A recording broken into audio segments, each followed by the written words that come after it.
Čau, mini karuseļa draugi! Zvaigžņu spēles balsojums ir noslēdzies. Šodien pie mums nevis virtuāli ciemos, bet pa īsto ciemos ir Ivars Lācis.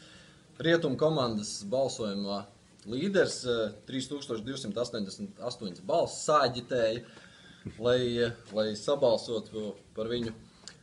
Ar kādām emocijām tu gaidi zvaigžņu spēli 14. martā, kas notiks Ludzā?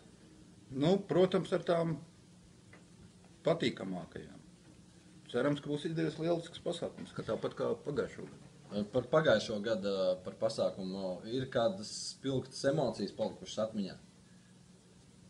Pa lielam laikam jau, ka nē. Labi, arī Nebūs nekas tik arī tā. Tāpēc, pirmā, kāpēc? Arī tā mēdz būt. Labi, ejam tālāk. Tagad tradicionālajie jautājumi, kurus mēs esam uzdevuši visiem mūsu ciemiņiem līdz šim. Tā, nu jau balsojums ir noslēdzies, bet kā tu domā, cik spēlētāji ir saņēmuši vismaz 1000 balsis? 34. 34 mēs pierakstam. Konkursiņš no balvu no Sinotipa sporta bāra. Dāvankarte.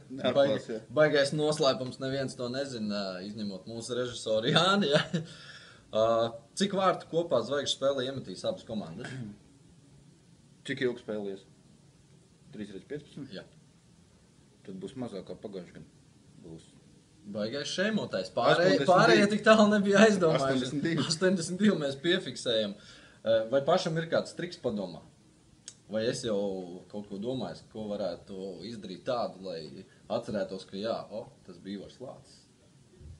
Mēģināt uz galvas nostāties visu spēli. Nostāt, nē?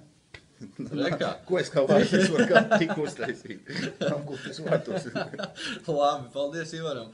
Un tiekamies 14. martā zvaigžņu spēlē Ludzā. Atā.